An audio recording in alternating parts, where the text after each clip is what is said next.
Buenas tardes en Santiago de Chile, buenas noches en Europa. Una vez más, como cada semana, el movimiento Asamblea Constituyente promueve este debate sobre temas que conciernen a la propuesta de la soberanía popular y a la autodeterminación de nuestros pueblos, siempre tratando de romper el cerco comunicacional que nos tienden las grandes corporaciones imperiales que controlan la prensa chilena.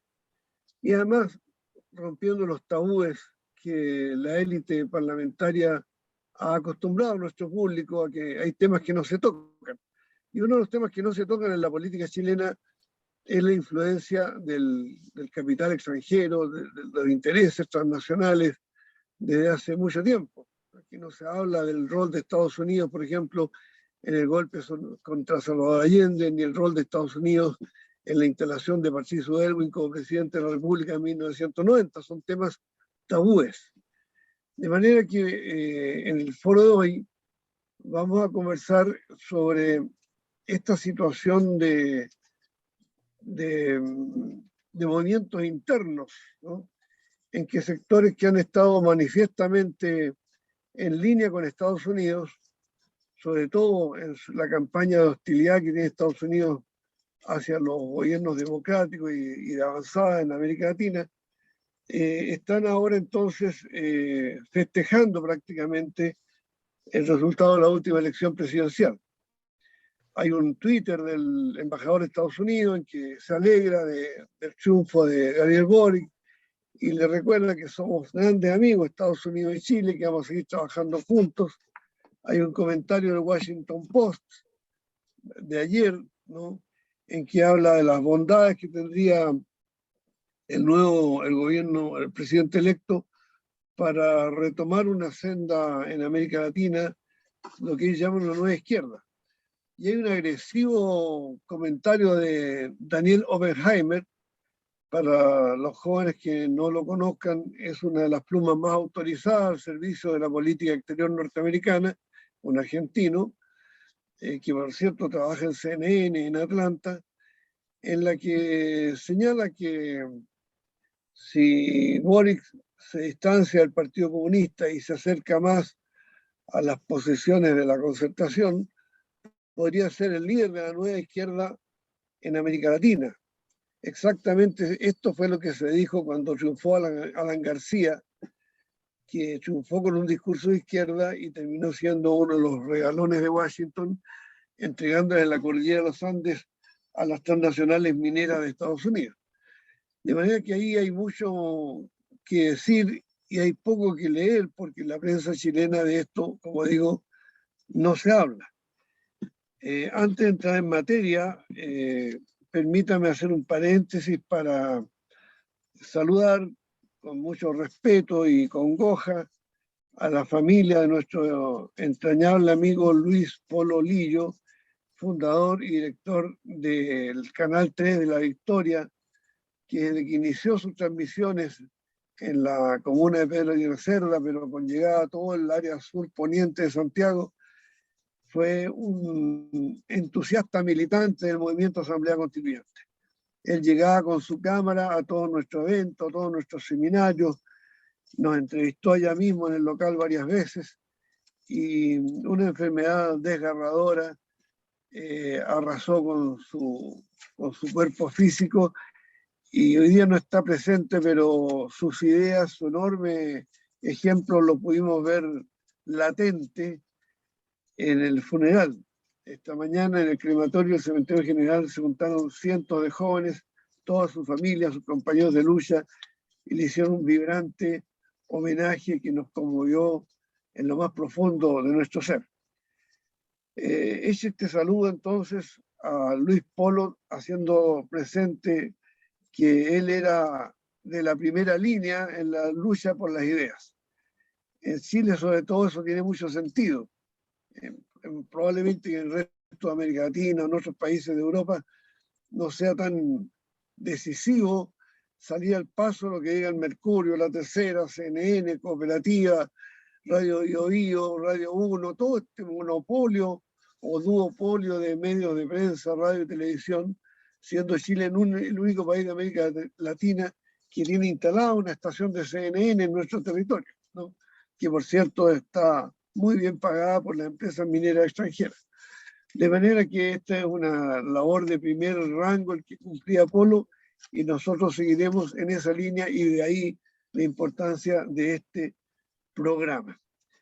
Hoy día van a estar con nosotros Pablo Jofré Leal, ya antiguo panelista de este foro, periodista y analista internacional, y Marco Royman, sociólogo, doctor en ciencias políticas en la Universidad Complutense de Madrid.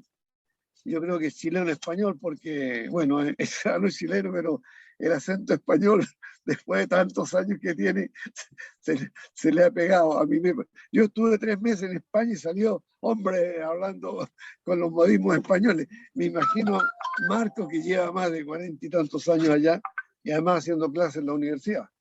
Entonces, vamos a partir con ello esta discusión durante 1 hora y le ofreceremos una primera incursión para ir al fondo del tema a Pablo Jofré durante 10 minutos, elásticos, por cierto, porque no es una entrevista periodística, sino una conversación entre amigos. Este foro lo hace posible el equipo de comunicaciones del Movimiento Asamblea Constituyente, que dirige Adelchi Santana, y está siendo transmitido por el canal de Facebook del movimiento, que es MOV Asamblea Constituyente. Más adelante será registrado en YouTube para que nuestros televidentes, nuestros auditores de Chile y del mundo lo puedan ver en diferido a partir de las 22 horas de Santiago. Pablo, entonces partimos contigo. ¿Cómo ves estas tenazas internacionales que se ciernen sobre la economía, la sociedad y la política chilena? Adelante, Pablo Jofré. Gracias, Gustavo, por la invitación. Un saludo a Marcos también. Un saludo al equipo que hace posible este programa, y al mismo tiempo sumarme a la congoja por la muerte de Polo, el director y fundador de la Señal 3 de la Victoria, ¿no? Tuve oportunidad de estar en algunos programas y la verdad que canales como esos son los que hacen falta para diversificar la oferta comunicacional que necesitamos como ciudadanos. Dicho esto, bueno, dar cuenta de lo que señala Gustavo implica primero razonar a partir de este Chile en el plano bilateral, regional y mundial. Disculpa, ¿se escucha bien? Se escucha muy bien. Sí, sí. Escucho ahí un eco atrás. Dar cuenta entonces de este Chile en el plano bilateral, en el plano regional, en el plano mundial, implica por ende dar cuenta de cómo han sido estos 31 años en Chile, ¿no? A través de los gobiernos de la concertación, de la derecha y la nueva mayoría. Y en general lo que hemos visto es un Chile mucho más inserto en la política y en la dinámica y en la corriente de relaciones con el norte, relaciones con la Unión Europea, relaciones con Estados Unidos, con un programa donde ha primado, un programa general de la mayoría de estos gobiernos, de estas administraciones, donde ha primado más bien la línea política, la línea económica, bajo la idea errada y equivocada, por supuesto, de la famosa teoría de las cuerdas separadas, ¿no? De pensar que lo político puede ir ajeno a lo económico. Y una idea que, a pesar de ser sustentada principalmente por Sebastián Piñera en cada uno de sus gobiernos, ha tenido también su impronta con los gobiernos de la concertación y la nueva mayoría, que han privilegiado las relaciones con el norte, con Estados Unidos, con China, primando lo económico sobre lo político, y que ha significado entonces tener una serie de dificultades con vecinos, con Bolivia, con Perú principalmente, que significaron 2 idas a la Corte Internacional de Justicia de La Haya por temas de límites marítimos y por temas de límites relacionados precisamente por la recuperación de la cualidad marítima boliviana.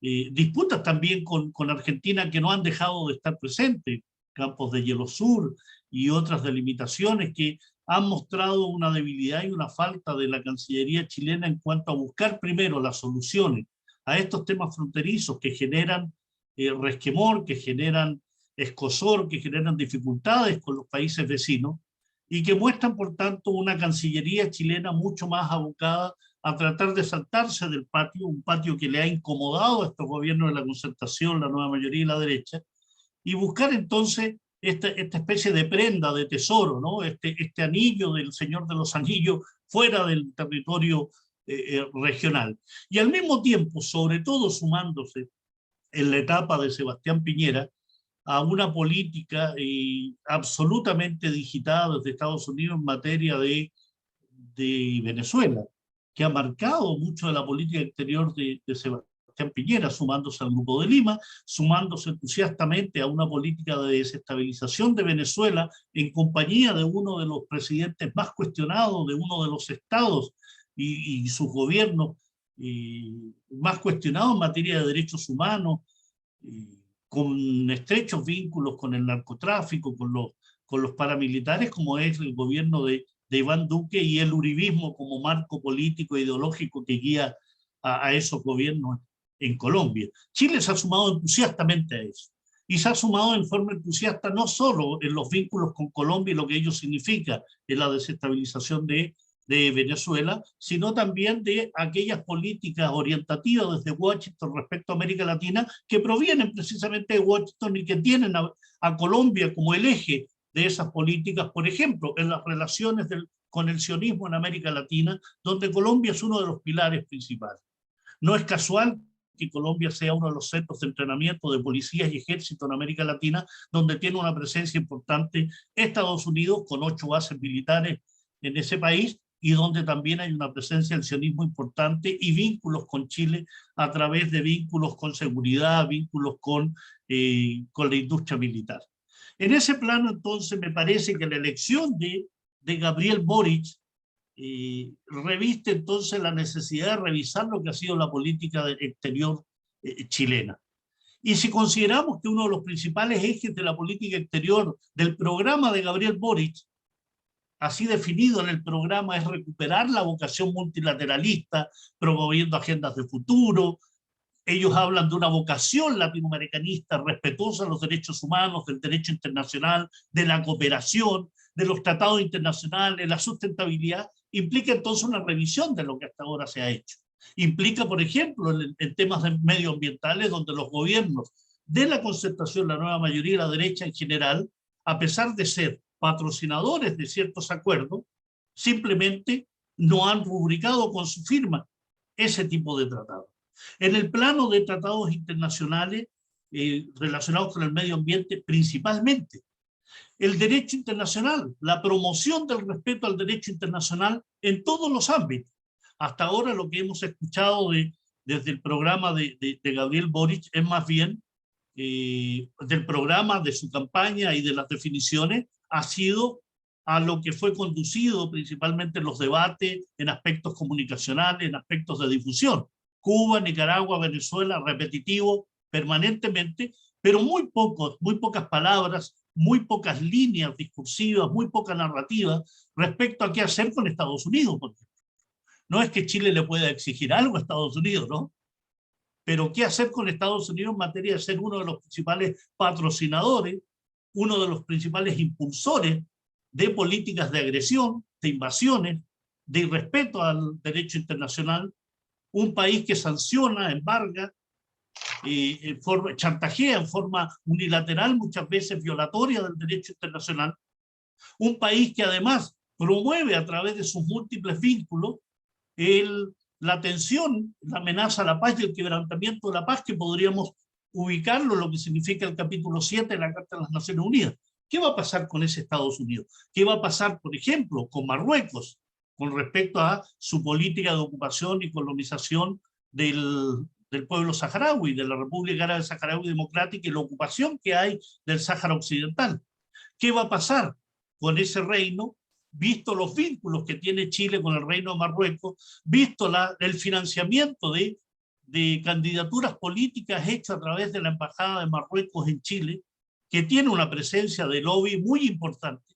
No es casual que existe una mezquita en la ciudad de Coquimbo y la relación que se tenía con el antiguo alcalde de Coquimbo. No es casual la conformación de la Fundación África-América Latina, financiada por la Embajada de Marruecos, donde hay personajes de estatura musical, literatura y política.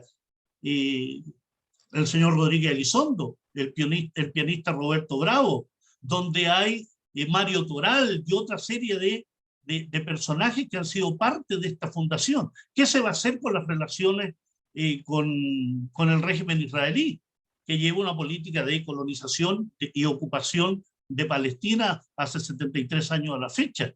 ¿Estamos hablando de respeto a los derechos humanos o vamos a sindicar y vamos a seguir con la línea Cuba, Venezuela y Nicaragua y nos vamos a olvidar de las resoluciones de la Naciones Unidas, de su Consejo de Seguridad, determinaciones en política internacional respecto a el fin de la ocupación, el derribo del muro, el fin de los asentamientos, el retorno de los refugiados?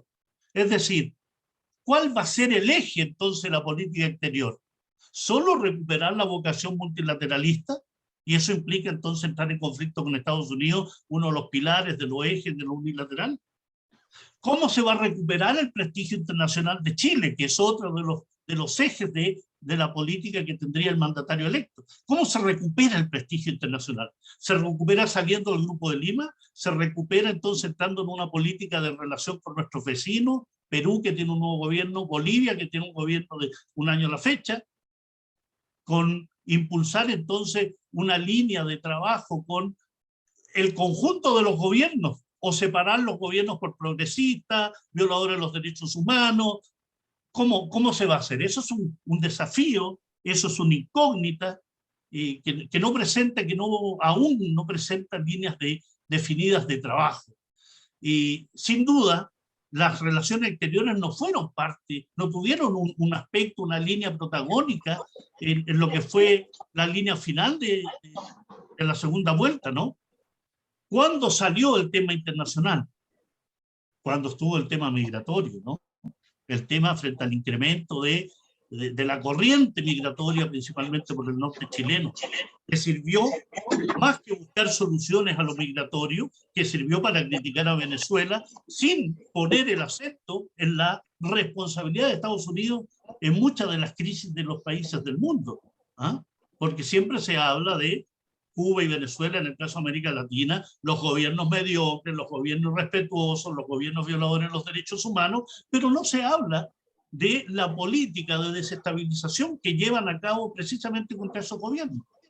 Esta crisis migratoria vigente en América Latina, porque hay problemas en el Triángulo Norte, Honduras, El Salvador, Guatemala, con cientos de miles de migrantes que van hacia Estados Unidos, que tiene una política migratoria que también tiene deficiencia desde el punto de vista de los derechos humanos. ¿Cómo se fortalece ese estatus internacional que quiere Gabriel Boric respecto a transitar hacia un nuevo ciclo político en materia internacional? ¿Solo recuperando la vocación multilateralista? ¿Promoviendo agendas de futuro, por ejemplo? Entonces, tenemos también 2 años de pandemia donde se ha demostrado la importancia del Estado. ¿Vamos a seguir hablando de la necesidad de quitarle grasa al Estado?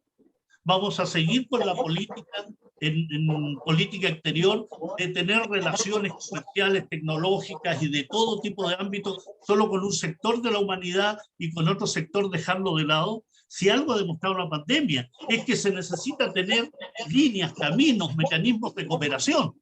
No es casual la crisis que se vivió con respecto al tema de vacunas, al tema de toda la tecnología de respiratorio, a todos los temas vinculados a los equipos de ventilación mecánica.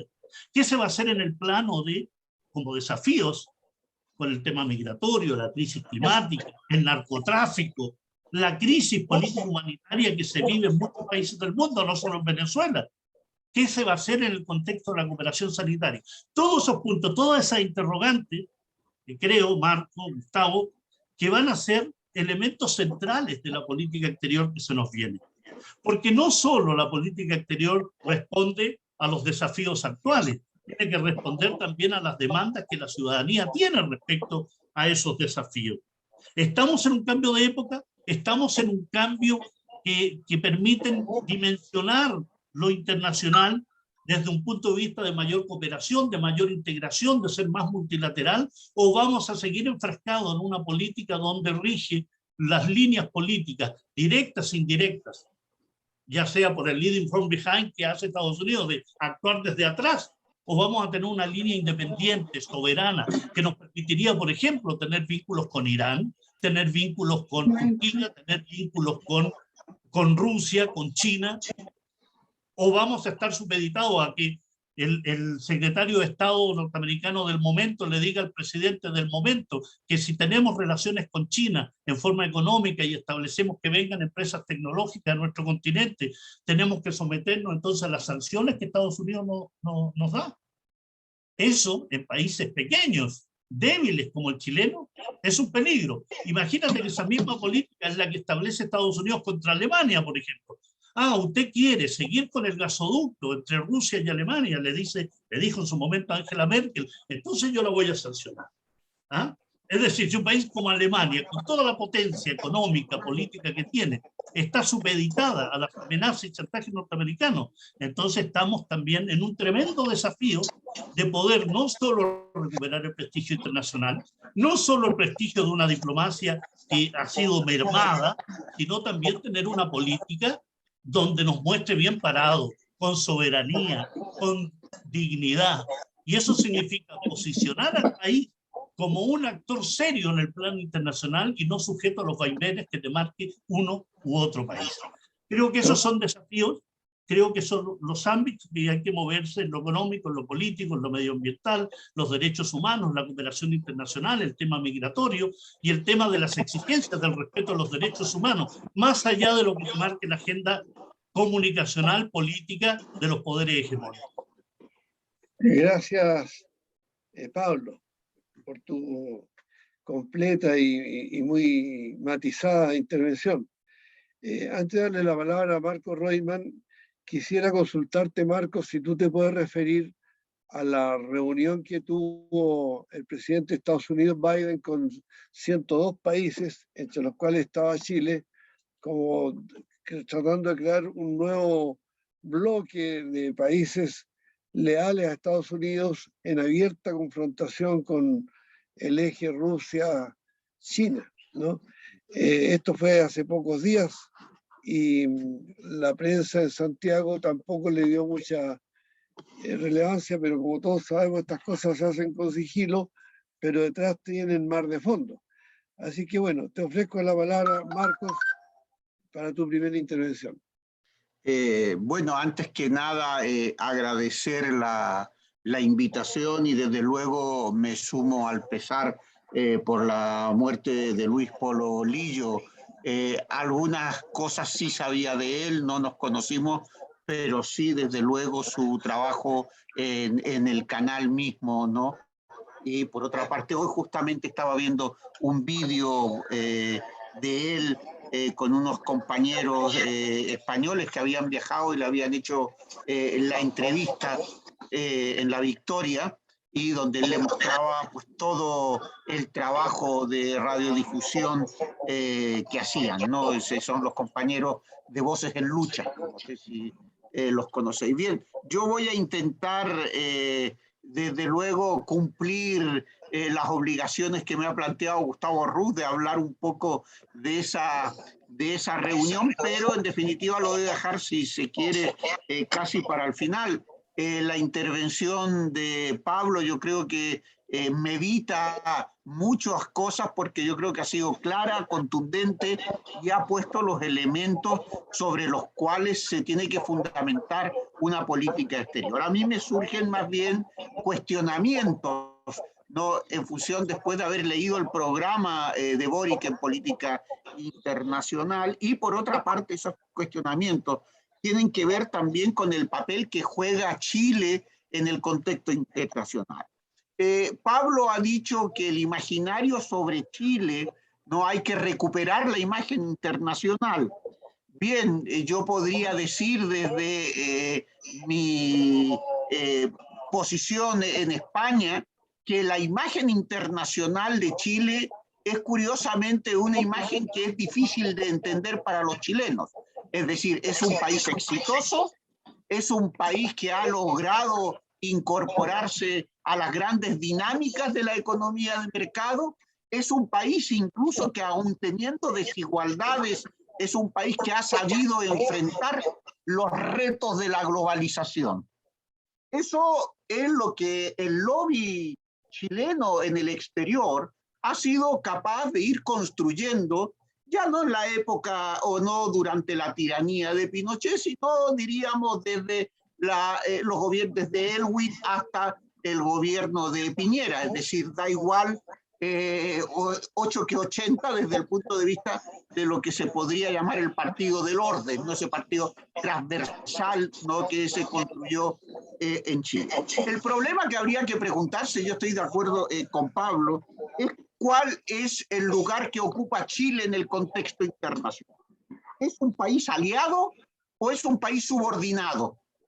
Bien, es un país donde se aplican políticas.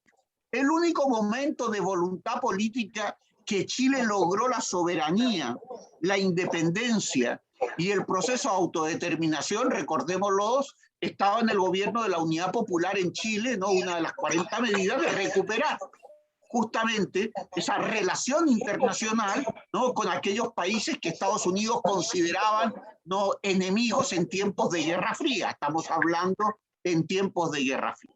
Por tanto, lo que tenemos que tener claro es, ¿existe voluntad política para transformar ese carácter de país subordinado y dependiente en el ámbito de las relaciones internacionales por un concepto de soberanía y autonomía que dé legitimidad a políticas internacionales independientemente de los Estados Unidos?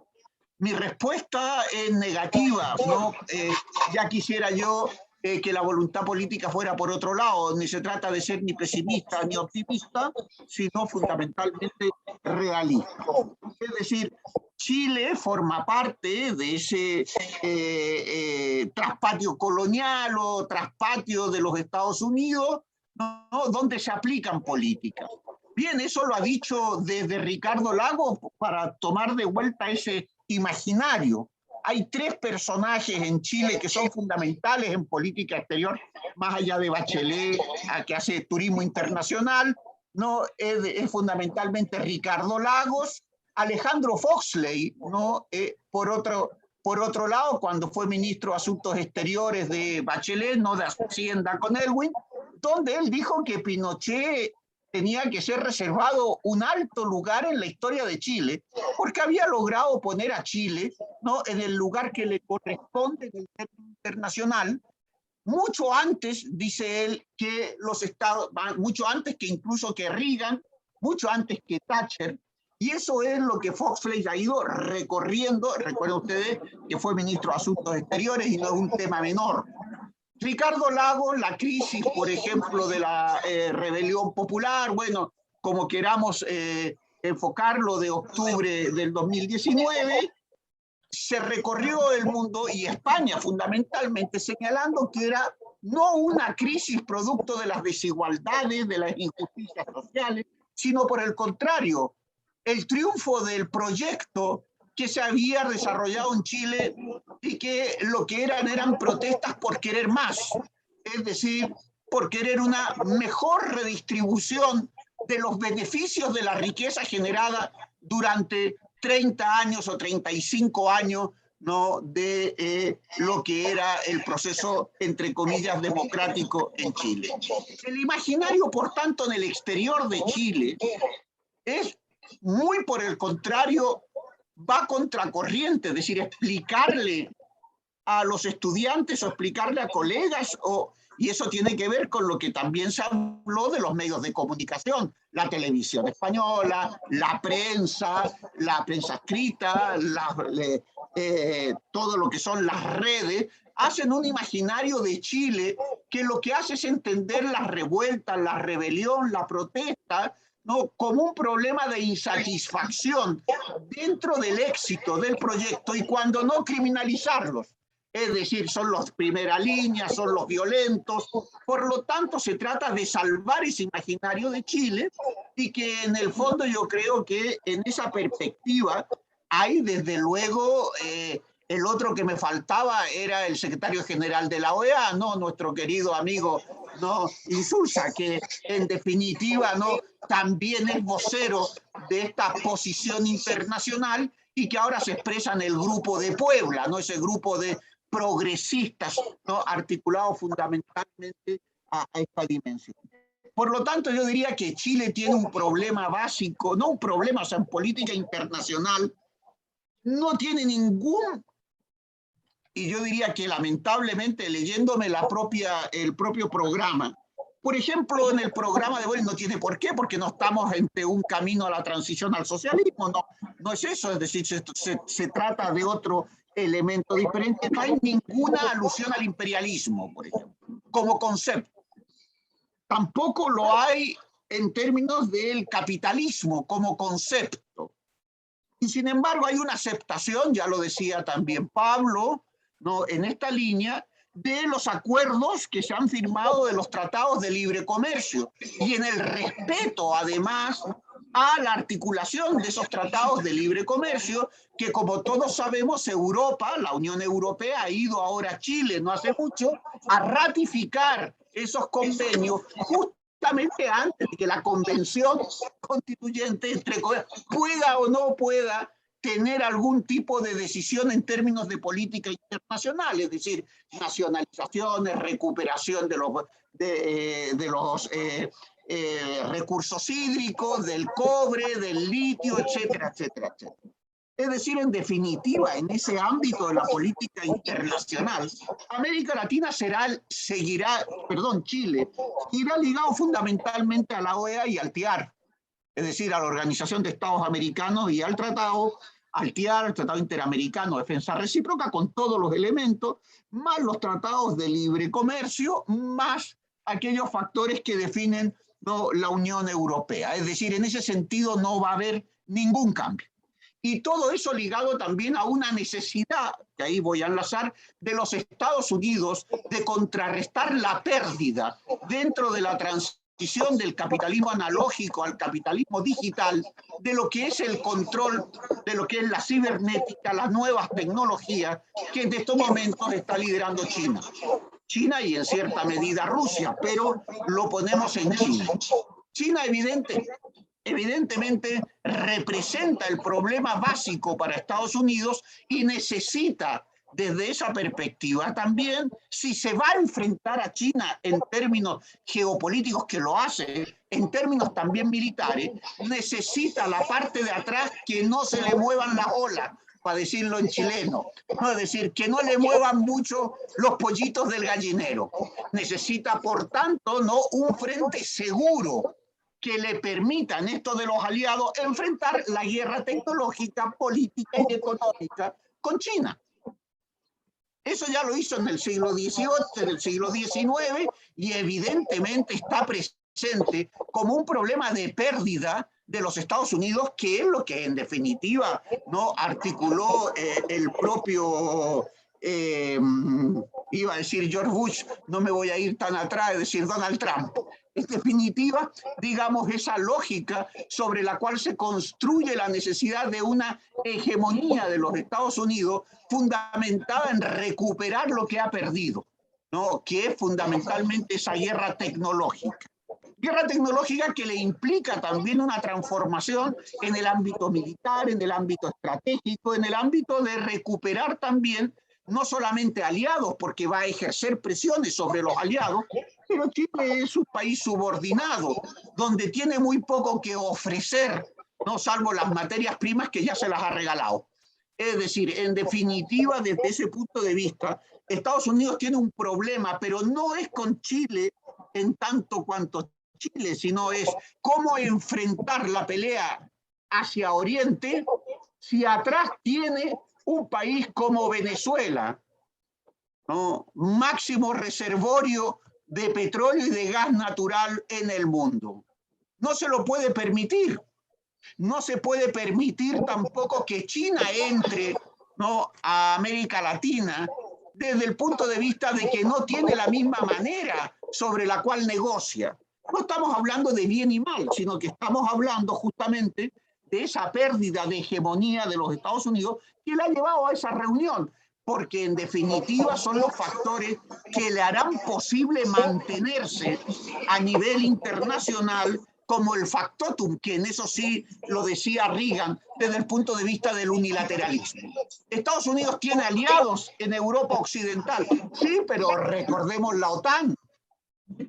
Es decir, tampoco es que Estados Unidos esté en declive. Estados Unidos se está reajustando, Estados Unidos está construyendo ese elemento sobre la necesidad de la seguridad estratégica que ya la hace en América Latina, incorporando a Colombia a la OTAN. Ya Pablo ha hablado de la guerra del narcotráfico, el problema de la migración, ese concepto de estados fallidos, estados canalla, ¿no? Esos factores que en definitiva en América Latina lo tienen cubierto, mientras evidentemente los países no asuman esa capacidad, por ejemplo, que en su momento era la CELAC, ¿no? Es decir, va a atacar y ha atacado la CELAC y ha atacado y atacará UNASUR, es decir, organismos regionales que tienen como objetivo desgajarse de Canadá y Estados Unidos, y además de España, porque España es el corre ve y dile de Estados Unidos en América Latina. España es el mejor ejemplo de país latinoamericano en Europa, es decir, un país dependiente, sin tecnología y exportador de productos primarios agroexportadores, naranjas, aceite y además turismo, ¿no? Es decir, ese es la España real, más el capital financiero. Por tanto, yo diría que en ese sentido a los Estados Unidos, ¿no?, en esta lógica, le interesa fundamentalmente ligarse a lo que en su día se planteó en el documento de Santa Fe, tanto en el 1 como en el 2, y yo diría que ya después era: nosotros negociamos con los gobiernos permanentes. Es decir, los procesos electorales transitorios que tienen como objetivo el cambio de gobierno son para nosotros irrelevantes. Lo que es importante es la estructura institucional, que es el Poder Judicial, son aquellos elementos que construyen, por ejemplo, para la política de derechos humanos es necesario tener jueces, tener fiscales, organizar, por ejemplo, ese Estado sobre lo cual, ¿no?, se articulen. Pero si yo controlo esos jueces, si yo controlo la justicia, ¿qué más me da que un gobierno diga A o diga B? Por otra parte, tenemos a las Fuerzas Armadas como instituciones permanentes. Las seguimos educando en Estados Unidos y siguen hablando en inglés. También es cierto que no he visto en el programa de Boric, de Gabriel Boric, el hecho de devolver al presidente la capacidad de decidirse interna de los militares quién va a ser el jefe, ¿no?, el jefe de, digamos, el general en jefe de las Fuerzas Armadas. Elementos que, si mal no recordamos, fue uno de los pulsos que dio la democracia cristiana en el 70 para quitarle a Allende la capacidad de nombrar el jefe de las Fuerzas Armadas, y que Allende no transó en esa lógica. Pero aquí, por ejemplo, no veo en los 53 puntos que plantea la coalición, ¿no?, es decir, Apruebo Dignidad, ese factor de elemento. Y veo cosas que son, desde mi punto de vista, ¿no?, cuando habla en términos ecológicos, medioambientales, ¿no?, esto de una política exterior turquesa. No sé si Pablo me puede explicar el concepto de política de exterior turquesa con ribetes azules. Está en el programa. Es decir, este tipo de elementos que está presente efectivamente construyen ese factor de saber que no va a cambiar en política. ¿Y por qué no hay voluntad política? Y además, no es que yo esté prediciendo, no tengo la bolita de cristal, pero yo creo que ese concepto de gobiernos permanentes es lo que hace, perdónenme, no quiero ser irreverente, pero hace irrelevante las elecciones, más allá de quien gane o pierda, desde luego para la población no, en términos, no es lo mismo que en España gobierne Abascal, que a lo mejor gobierne a Pedro Sánchez o incluso Pablo Casado, no es lo mismo que en Chile no gobierne Katz que gobierne Gabriel Boric, sí, pero no hagamos de la necesidad virtud y no transformamos un problema de miedo en esperanza, ¿no? Pero como ustedes ya hablaron de eso, no voy a hablar yo del problema interno. Por tanto, Estados Unidos está sometido a una necesidad de enfrentar el destino manifiesto en términos de su control de Oriente, le requiere un traspatio, ¿no? O le requiere una zona estratégica que es su retaguardia, donde no tenga la quinta columna. Y claro, si Brasil es quinta columna, entre comillas, dentro si gana Lula, entre comillas, tampoco estamos diciendo que bien, si en el caso de, diríamos, se mantiene Venezuela, tenemos el caso de México en política internacional, no me refiero a política interna, Estados Unidos tiene un problema atrás y Estados Unidos no se puede permitir tener un problema atrás. Y yo creo, para ir terminando, que Chile es un perfecto aliado de Estados Unidos para desarticular políticas regionales de autodeterminación, de soberanía y, desde luego, de tener una política distinta, por ejemplo, con Bolivia, una política distinta con Argentina, las políticas migratorias. Es decir, Chile se convierte en un portavoz, y me da igual que sea uno u otro el presidente de gobierno. ¿Vale? El presidente de la República en este caso. En tanto en cuanto los Estados Unidos no lo tomarán como un factor meramente, diríamos, coyuntural como gobierno, antes que el manejo de las instituciones permanentes. Y yo creo que eso lo han hecho todos los gobiernos norteamericanos. Todos. Desde, si ustedes quieren, no vamos a hablar de Carter, es decir, la política de derechos humanos, recordemos, pero desde Reagan hacia adelante, ¿no? La política ha sido fundamentalmente esa. Y en ese sentido, como decía Carlitos Puebla, ¿no? Cuando le preguntaron, ¿no? Si Ford, dice, a mí me da igual un Ford que un Chevrolet. Es decir, me da igual Biden en determinados factores, ¿no? Que Trump, desde el punto de vista, y es lo que está haciendo Biden en política internacional. Con Cuba sigue siendo las mismas políticas, es decir, ya no hablo con Venezuela, ya no hablamos en términos también, ¿no? de otros países donde se ha silenciado.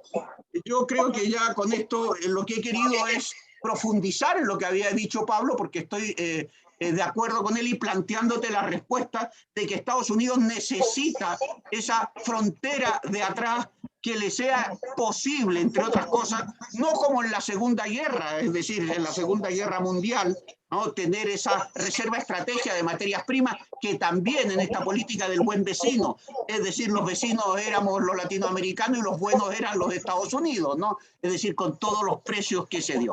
Pero yo creo que el tema es lo suficientemente amplio para hablar incluso de bloque, para hablar de articulación de nuevos actores político. Y yo diría que, claro, el tema está en que si las transnacionales, Pablo decía un elemento que era también importante, el papel del Estado.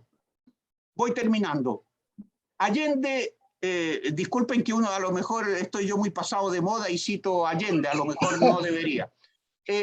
Pero Allende, cuando viajó a Naciones Unidas, fue el primero que avisó en su discurso de la pérdida del papel de los estados-nación en el proceso de toma de decisiones con lo avanzado que estaba en el poder de las transnacionales. Hoy las transnacionales pueden tirar abajo una decisión de un gobierno.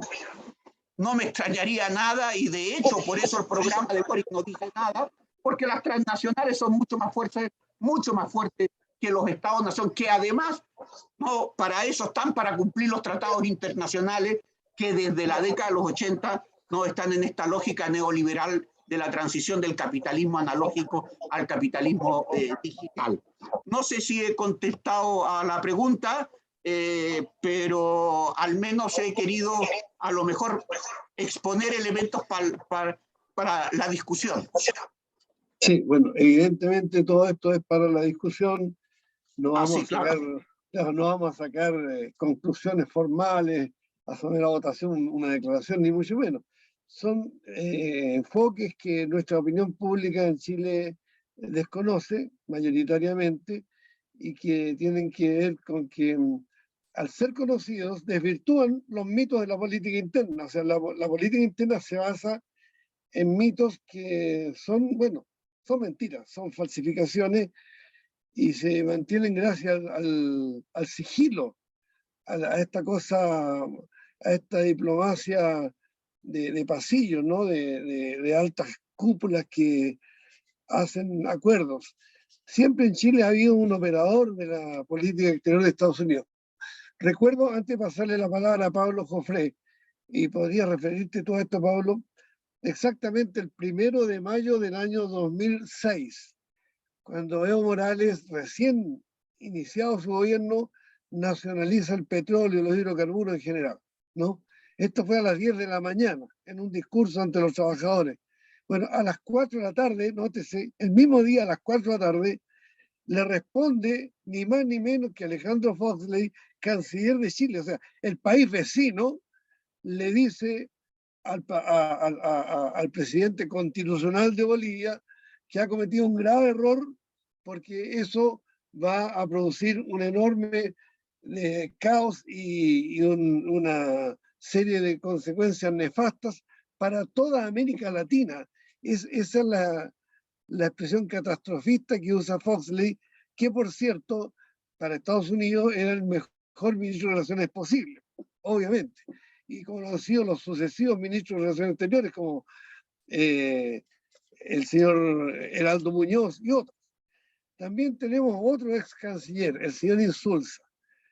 Cuando en la Cámara de Diputados del año pasado hubo mayoría para ratificar el TPP-11, pero ellos pensaban que iban a ganar lejos por 140 votos. Resulta que aparecieron de la nada 68 votos en contra. Que fue un impacto tremendo que 68 diputados se atrevieran a rechazar el TPP-11. El TPP-11 se aprobó en la Cámara, pero la fuerza que tenía el no dentro de la Cámara de Diputados era un preanuncio de que cuando esto se tratara en el Senado, capaz que se perdiera en el Senado. Entonces, para cortar la sangría ahí, ¿no? La hemorragia, inmediatamente al otro día José Miguel Insulza dijo: si el Senado de Chile no ratifica el TPP-11, eso traerá terribles consecuencias económicas para la economía chilena. Esa es la expresión que usó, ¿no? Es la expresión del Departamento de Estado, no es un senador chileno el que está hablando como un ventrílocuo del Departamento de Estado.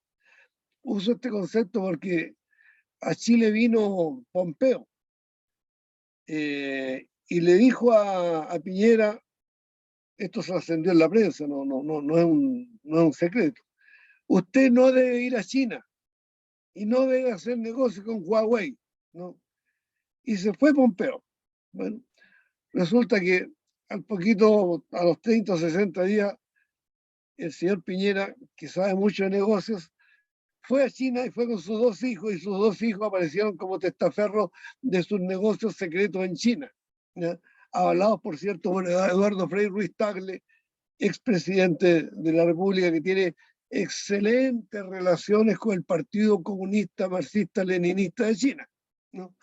Bueno, entonces tenemos una seguidilla de pronunciamientos, y el más patente de todos, que en este programa lo hemos citado varias veces, es que después que se produce la gran rebelión popular en Chile en octubre del 2019, y después que el ejército chileno se niega a ametrallar al pueblo, se niega a salir en toque de queda, en estado de sitio, y obliga a Piñera a negociar políticamente y no hacer una matanza como hubiera sido el Caracazo, por ejemplo, de Carlos Andrés Pérez, ¿no? Bueno, después de eso, Pompeo, secretario de Estado de los Estados Unidos, declara, de comillas: estamos muy preocupados de la inestabilidad social en Chile, y si continúa, habría que recurrir a otro Pinochet y Estados Unidos lo apoyará, ¿no? Esa es la suavidad de las expresiones del secretario de Estado de los Estados Unidos. Y esa es la condición de correveidriles de los políticos locales a estos mandatos. Entonces tiene mucho sentido lo que ha dicho Marco Reutemann, y que es ratificado por lo demás por el Twitter que le acaba de enviar el embajador de Estados Unidos a Boric, ¿no? Diciendo, estos son lazos profundos, aquí hay una alianza estructural de ambos gobiernos, porque en fin de cuentas, cuando subió Erwin para apartar a Pinochet de la moneda, ¿no? Vino personalmente George Bush padre, ¿no? Y después cuando fue la cumbre APEC el año 2004, vino personalmente George Bush hijo. Dicho sea de paso, hicimos la más grande manifestación de masa el año 2004 que se hubiera hecho jamás del año 1989 en adelante, ¿no? Para protestar por la presencia de George Bush hijo.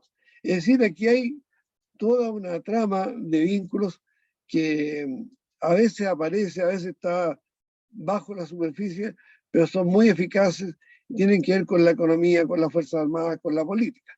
Bueno, ella está, este paréntesis de anécdotas.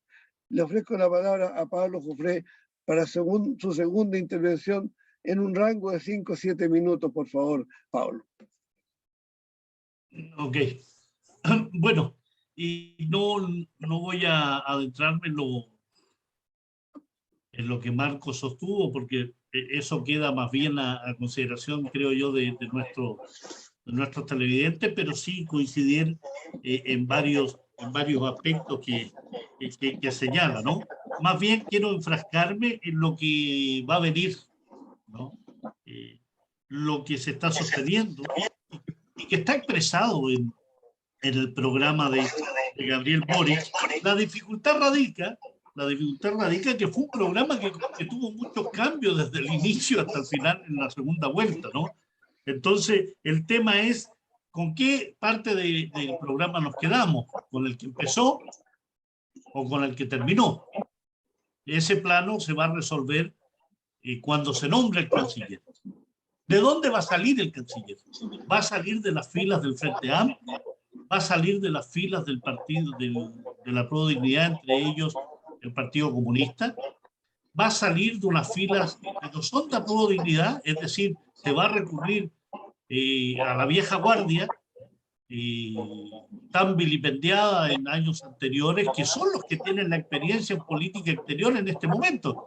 No veo al interior de la Prodignidad, y sobre todo en el sector del Frente Amplio, alguien que reúna las características de un canciller en el marco de lo que el programa de Gabriel Boric sostiene, donde ya ha ido sosteniendo algunos elementos, creo yo, bastante importantes. Las embajadas no pueden ser premio consuelo, dice Gabriel Boric. Pero claro, eso en general, cada uno de los presidentes y presidentas que ha asumido en Chile suele decir eso, ¿no? Cuando se reúne con la Asociación de Funcionarios de la Cancillería, para dejarlos tranquilos, ¿no?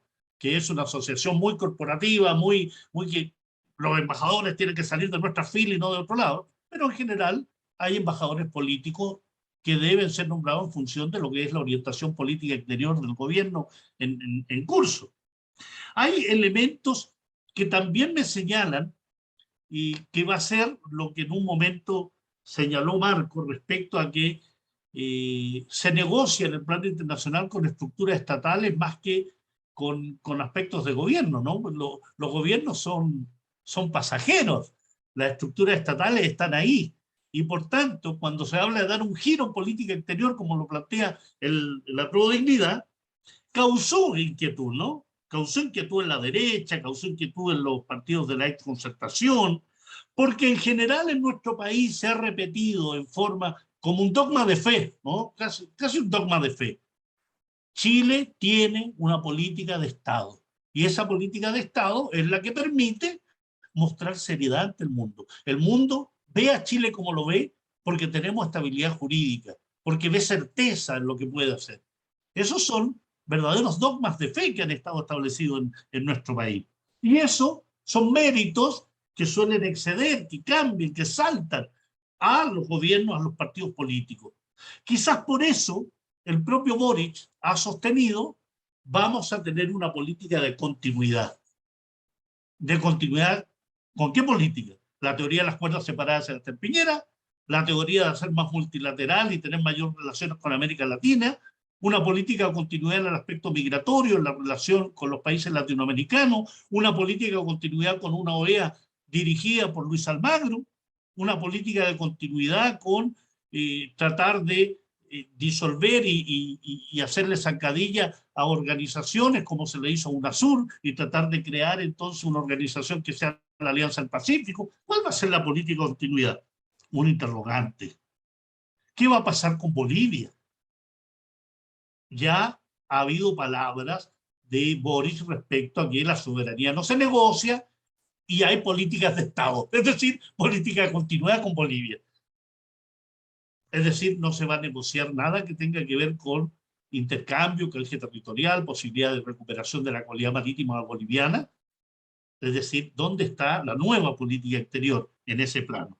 Y ahí hay otra serie de puntos muy interesantes que cuando uno se pone a analizar el programa de Boric, me pasa a mí, Marco, me pasa a mí, Gustavo, que me empieza a azotar el cerebro, ¿no? Y hay una conceptualización que hay que aterrizarla, ¿no? Por ejemplo, hablan de que la nueva política exterior es progresista y no parte de un supuesto de unidad cultural.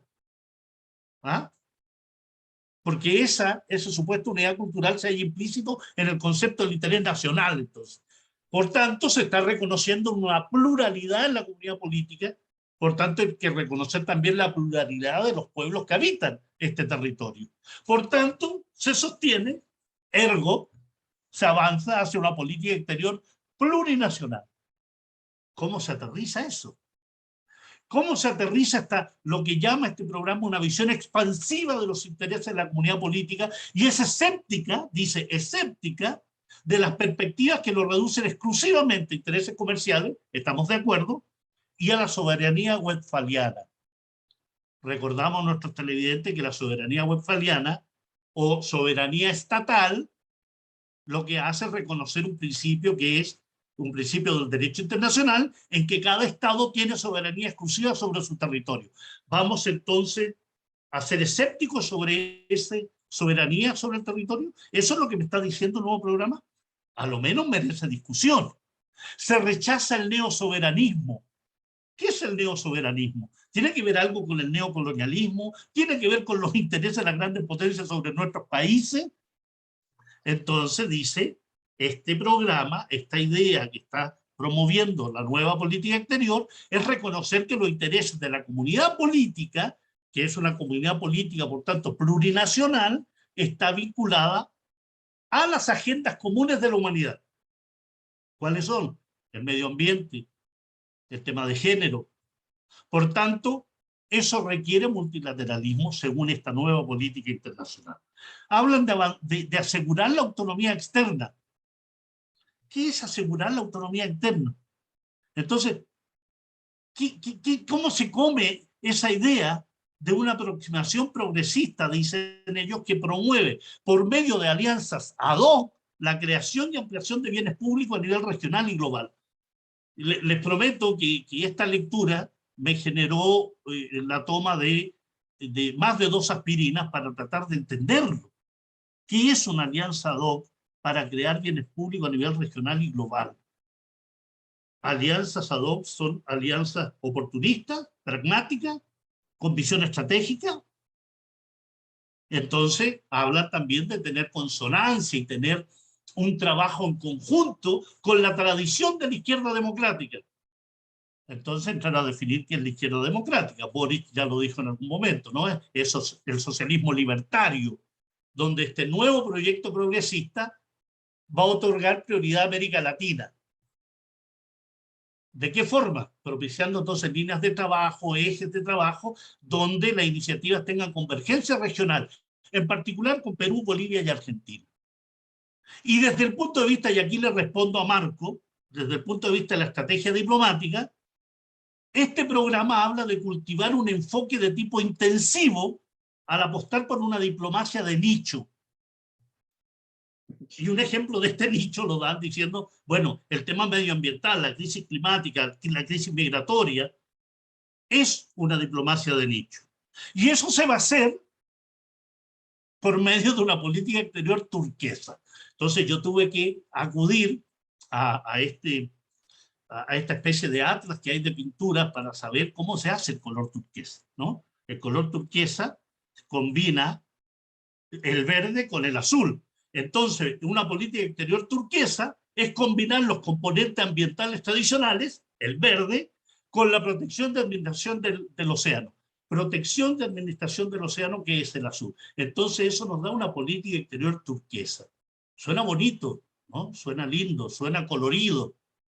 Pero bien sabemos que el turquesa no solo empieza por el verde y el azul básico, sino que va añadiendo nuevos colores para adquirir, si usted quiere un color turquesa más claro o más oscuro. Por tanto, le incorpora blanco o amarillo. O si es más oscuro, entonces azul oscuro, verde oscuro, negro. Si usted quiere lograr entonces un color turquesa en política exterior más claro o un turquesa oscuro. ¿Por qué camino nos vamos a ir en la política exterior? ¿Por el turquesa claro o el turquesa oscuro? Entonces, si además a eso lo unimos a lo que le estoy mencionando, que se establece que ningún asunto internacional, ningún tema que tenga que ver con crisis económica, la economía, cambio climático, la migración, se puede resolver sin una sólida perspectiva de género. Entonces incorporamos la ideología de género al trabajo de política exterior.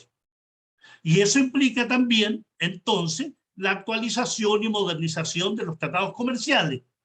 Pero eso que aparentemente es una política exterior de cambio, dice, se van a realizar respetando la institucionalidad, el derecho internacional y las cláusulas de los propios tratados, y siempre que exista acuerdo mutuo entre las partes. Por tanto, no se va a poder hacer nada si no hay acuerdo entre las partes. ¿Cómo vas a modificar un tratado comercial? A menos que tú definas que este tratado comercial es leonino, genera elementos negativos a mi país, por tanto quiero definitivamente echarlo. Y finalmente se habla de tener un proceso participativo desde el Ministerio de Relaciones Exteriores para definir e implementar una política exterior feminista. ¿Con qué objetivo? Institucionalizar y hacer transversal el enfoque de derechos humanos de perspectiva de género y la interseccionalidad. Bueno, esas son las líneas que se están trabajando, ¿no? Y de ahí vienen todos los ataques y los bombardeos viniendo de todos lados, de Eugenio Tironi, de Foxtrade, de Lagos, de Oppenheimer, quien, solo lo dejo ahí, dice que Boric tiene la oportunidad histórica de crear una nueva izquierda latinoamericana que promueva la justicia social. En general, la izquierda latinoamericana promueve la idea y la práctica de la justicia social. Pero a continuación, Oppenheimer dice, lo que tiene que hacer es promover una política que efectivamente aísle, genere un cuestionamiento y declaraciones que sancionen también a las dictaduras de Cuba, Venezuela y Nicaragua, como dice Oppenheimer, ¿no? Y a eso se suma indudablemente Heraldo Muñoz, y a eso se suman otra serie de cancilleres que hablan de que Boris tiene convicciones bastante sólidas sobre la democracia y los derechos humanos, y por tanto va a ser muy crítico y no se va a dejar seducir ni absorber por el Partido Comunista o cualquier otro miembro de su coalición. Así que más dudas, más interrogantes que certeza es la que nos genera el aprobodignidad. Gracias. Gracias, Pablo, por tus palabras. Antes de pedirle que haga su segunda intervención a Marco Roitman, quisiera comentar el hecho de que el Tratado Transpacífico de Cooperación Económica entre el TPP-11 ya fue suscrito por el gobierno de Chile, fue negociado en secreto en la época de Bachelet, fue protocolizado después con Piñera, fue aprobado por la Cámara de Diputados. Ya mencioné el incidente en que hubo más votos en contra de los previstos, y ahora falta solamente la votación del Senado.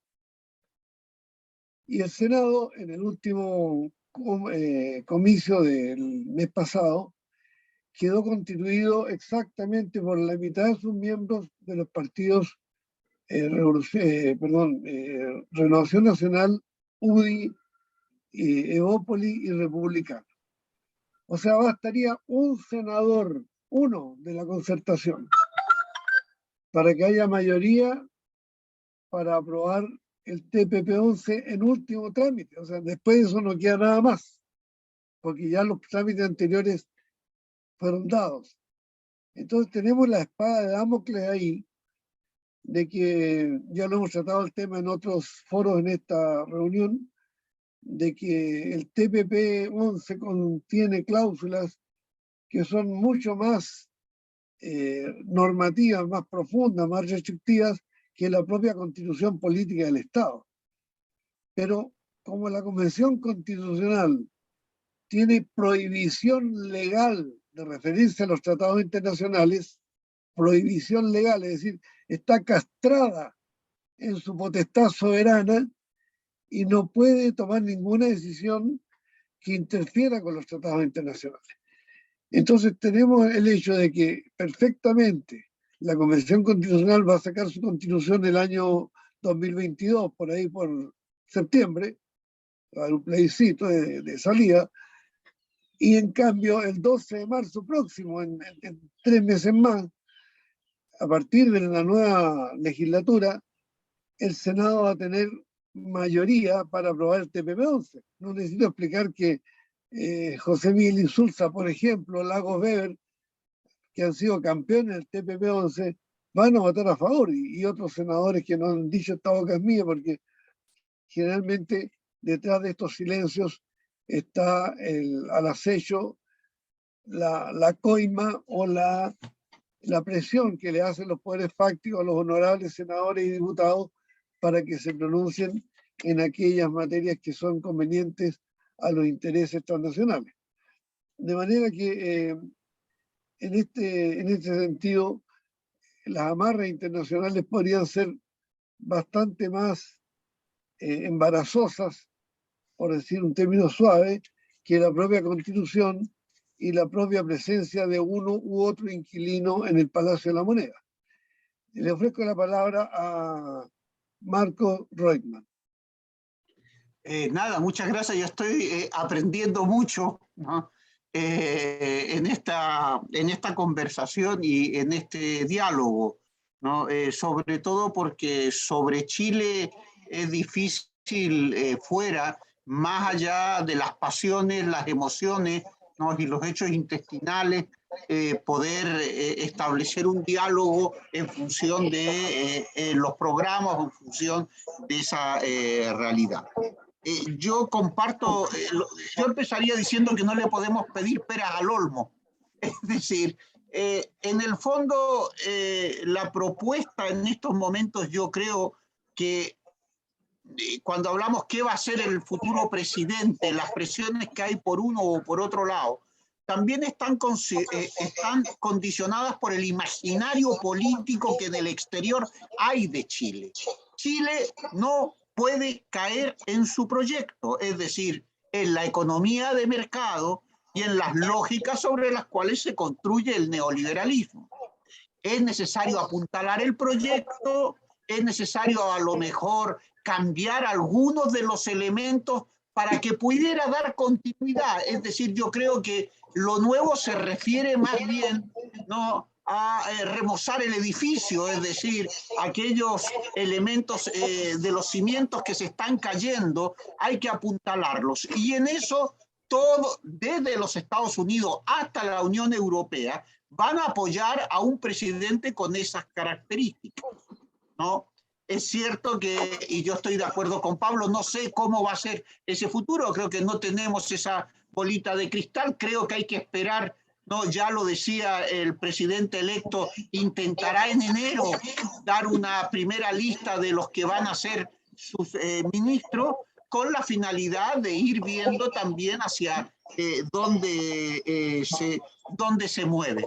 Pero yo creo que en política internacional el camino de Chile ha estado decidido en términos de lo que ha sido, me van a permitir hablar, la venta del país, o sea, la venta de la dignidad en términos de que se ha vendido al mejor postor. Es decir, en Chile la propiedad de las aguas, las propiedades, las madereras, las grandes empresas transnacionales de la soja, la salmonera, o sea, han hecho de Chile, ¿no?, un auténtico mercado. Ahora con el tren que se está planteando para la Araucanía, es decir, implica también esa transformación de ese Chile.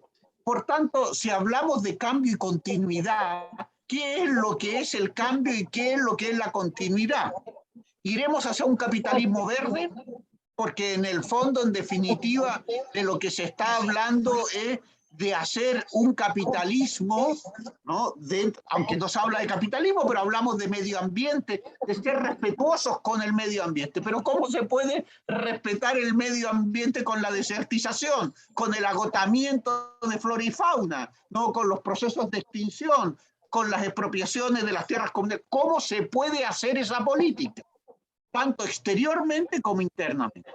Yo diría que ese es el problema que hay que enfrentar. Yo no me voy a meter en eso, pero sí quisiera apuntar algo sobre el papel de Chile hoy. Yo creo que estamos ante una situación mundial excepcional.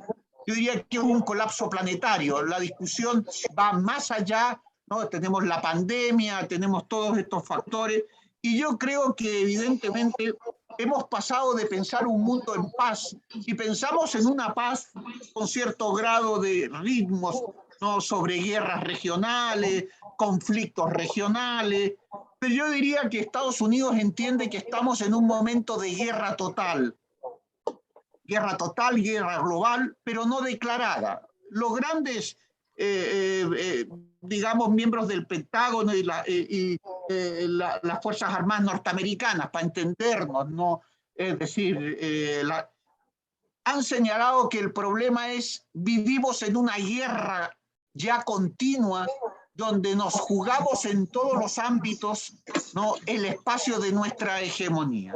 Y esta guerra afecta a todos los ámbitos, no es el concepto de la guerra interna y la guerra externa, el concepto psicológico de manejar la guerra en ese concepto de guerra fría.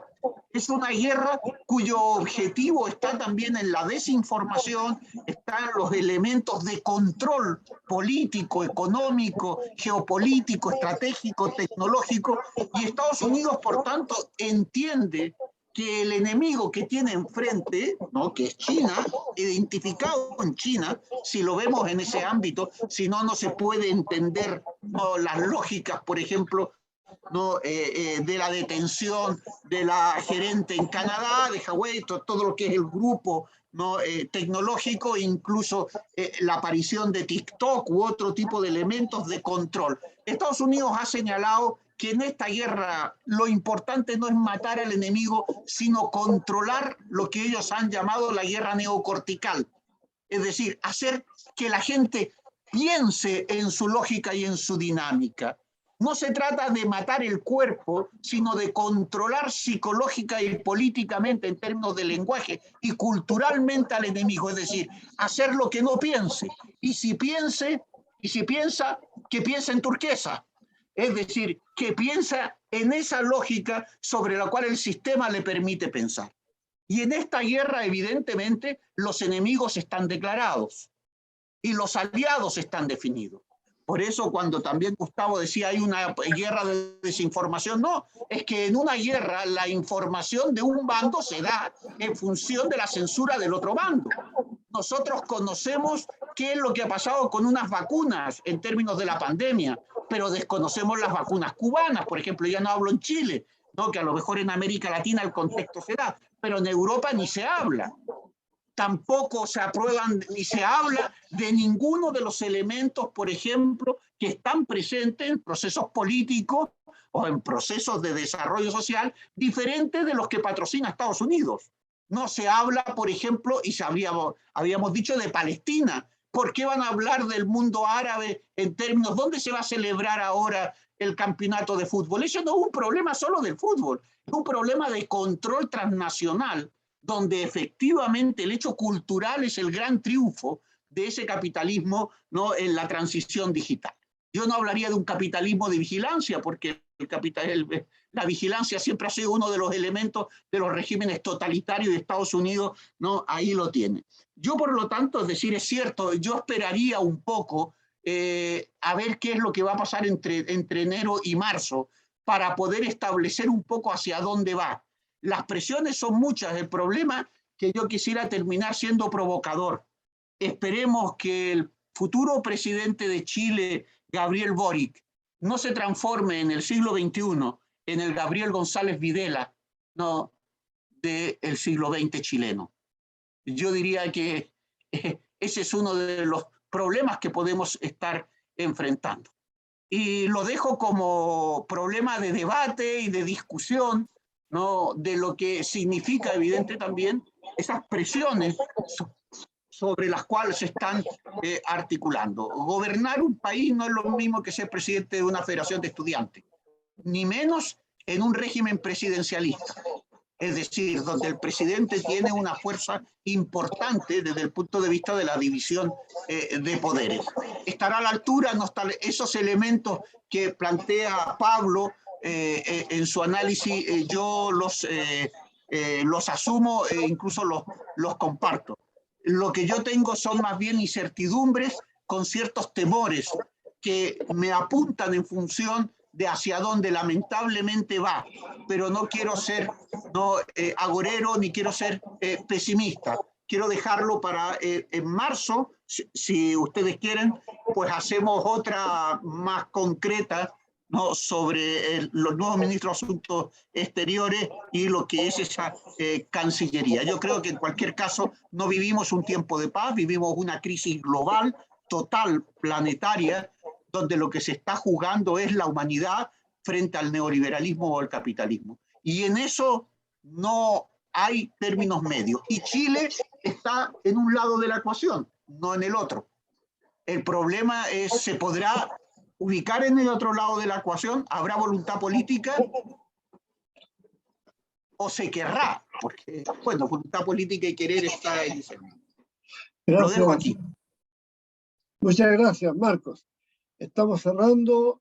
Les voy a ofrecer a cada uno de ustedes unas palabras de despedida que se dirijan directamente, que interpelen directamente a quienes nos ven y nos oyen en Chile y en América Latina y en los 5 continentes, leales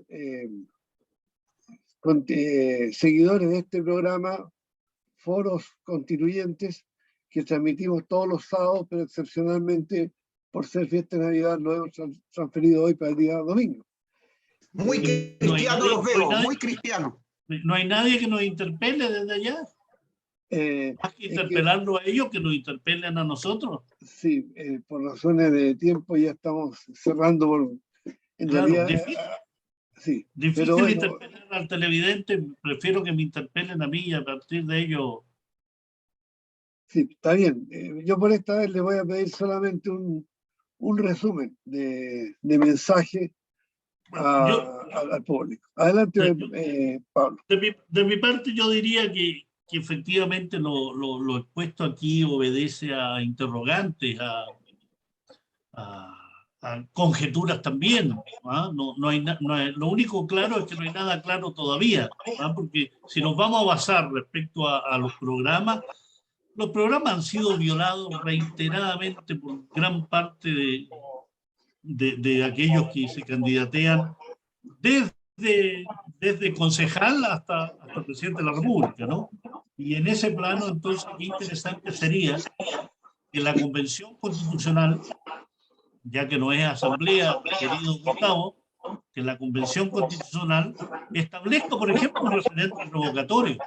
Es decir, que el personaje hombre o mujer, en cualquier cargo de elección popular, que mienta, no sabemos si va a mentir, porque está en su campaña, pero que llegado a la mitad de su periodo, queda comprobado que efectivamente no hizo lo que había prometido y por lo cual fue electo, se supone, ¿no? Fue electo por lo que yo establezco, digo, seduzco, lo que pretendo hacer.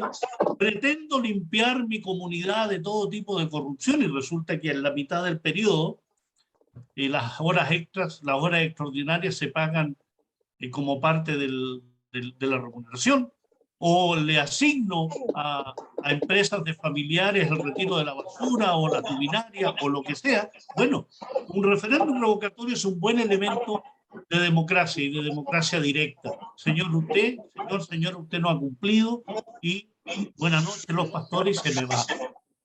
La Convención Constitucional debería trabajar ese elemento. En el plano de lo que hablábamos hoy, indudablemente yo tengo esperanza que una política exterior del próximo gobierno efectivamente lleve a cabo un trabajo multilateral, un trabajo de integración regional, un trabajo de vinculación con el respeto irrestricto a los derechos humanos, pero no con un ojo y con el otro mirar para el lado, ¿no? O ponerme un parche para no ver, sea el ojo izquierdo o el ojo derecho.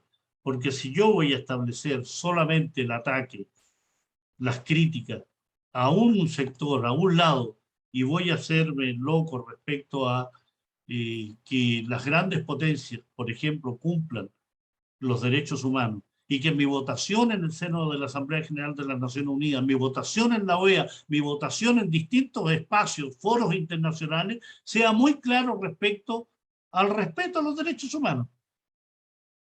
Yo voy a respetar los derechos humanos perfectos, y aquí hay elementos muy centrales, y en general suelo transmitirlo en mis comentarios, en mis artículos y todo. Aquí nosotros tenemos una gran sujeción a la política exterior norteamericana, enorme sujeción, en todos los planos, político, económico, y cuando queremos establecer la idea de una política exterior soberana, digna, valiente, de estatura, indudablemente suceden este tipo de situaciones que tú las describías, Gustavo, pero que dan muestra del tipo de política que tenemos, de político que tenemos y de gente que maneja nuestro país. ¿Cómo puede ser que un país que quiere tener relaciones amplias y que así ha definido amplia con el mundo en lo económico, esté sujeto a las presiones de Estados Unidos y que tú tengas que aceptar que el otro te ponga la mano encima, te humille públicamente y que declaren ante los medios internacionales? Le dije al presidente Piñera que aquí cualquier entrada de China en materia tecnológica va a tener sanciones o va a tener una política hostil de nuestra parte. Eso es inaceptable. Eso es inaceptable. Claro, es inaceptable también que tengamos políticos que indudablemente no tengan las agallas como para enfrentar eso. Y en muchos aspectos.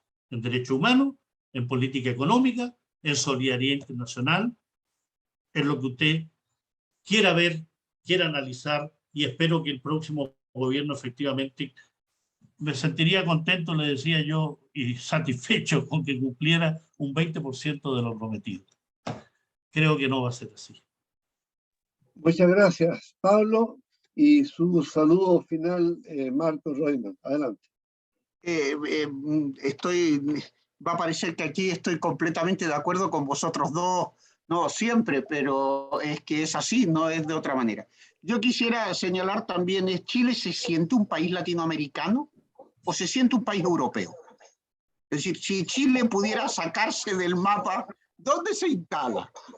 Lo que yo he visto de los ministros de Asuntos Exteriores, de quienes han proyectado Chile, es que no siente América Latina como suyo, es ese concepto latinoamericano, que hablaría, entre otras cosas, de ese hecho del protagonismo multilateral y multinacional con los países de América Latina, tendría que ver con ese carácter latinoamericano, ese concepto nacional y antiimperialista, no necesariamente socialista, es decir, el antiimperialismo de José Martí, de Sandino, ¿no? De aquellos que lucharon, entre otras cosas, ¿no? Por la defensa de la soberanía nacional. Es decir, estoy hablando incluso de Simón Bolívar, estoy hablando de Manuel Rodríguez, o sea, ese concepto, ¿no? De soberanía y de integración latinoamericana que estaba en la lógica incluso de quienes estuvieron en la lucha por la independencia. Hoy, voy concluyendo, Chile, su élite política, ¿se siente latinoamericana? Voy a dar la respuesta, yo creo que no. Sus referentes cuando citan a Estados Unidos, sus referentes cuando quieren avalar su meritocracia es Harvard, Oxford, no, es Europa, es ese concepto también ¿no?, que está presente. Y yo diría, por último, ¿no?, que si en ese 20% o no, o sea, daría en ese, para asumir protagonismo multilateral y multinacional, ¿estaría dispuesto a cambiar esa visión por una lógica latinoamericana, nacional, antiimperialista, ¿no?, es decir, democrática, pluralista desde ese punto de vista? Y eso significa asumir un liderazgo. Y lamentablemente no todos tienen capacidad de liderazgo. Otra cosa es caudillismo, otra cosa es protagonismo. Podrá tener protagonismo, pero realizar ese proyecto implica liderazgo.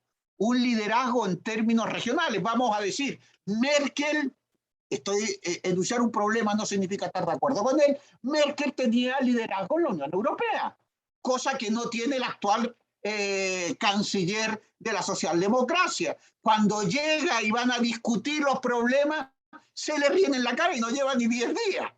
Cuando llegaba Merkel, pues se levantaban y se sentaban al son de lo que decía la canciller Merkel. Y eso es una capacidad, lo mismo podríamos decir en su momento de Churchill, de Gaulle, no podríamos decir de Clodomiro Almeida, lo que ustedes quieran en el ámbito no latinoamericano.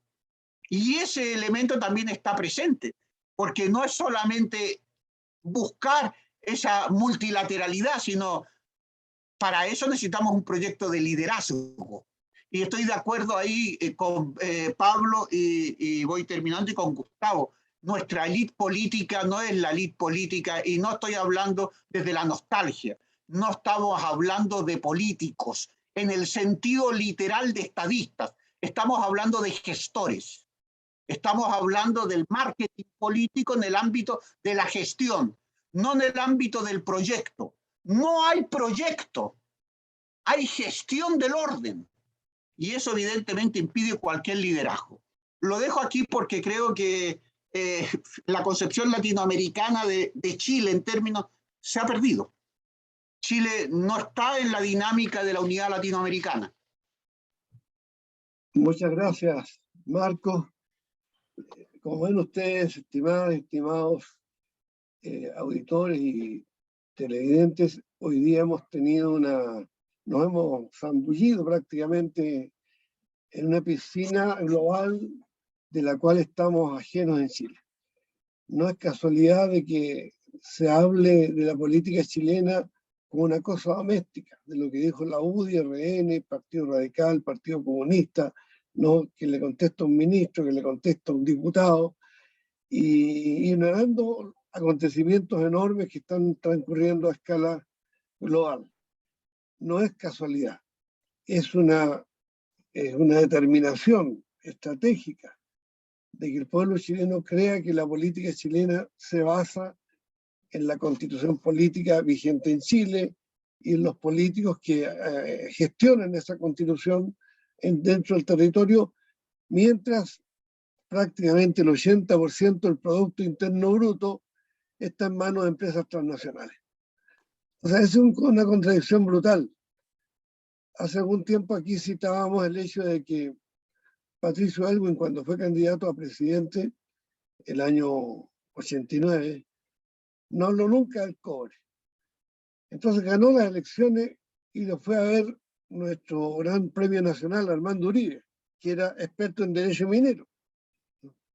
Y le dijo, faltando un par de semanas para la asunción del gobierno, al nombrarse el nuevo gabinete y por lo tanto el nuevo ministro de Minería, Armando Uribe le dijo, bueno, presidente, aquí usted va a tener que trabajar con el ley 1093 del año 1983, que es la dictadura que regala nuestras riquezas minerales. ¿Qué va a hacer usted ahora? ¿Va a continuar regalando nuestras riquezas minerales?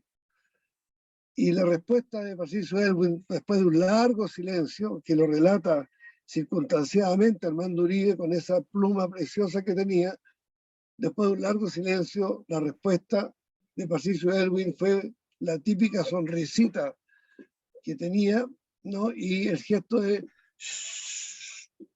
silencio. O sea, lo hizo callar, ¿no? Esa es la razón por la cual no se habla, porque no se puede decir la verdad.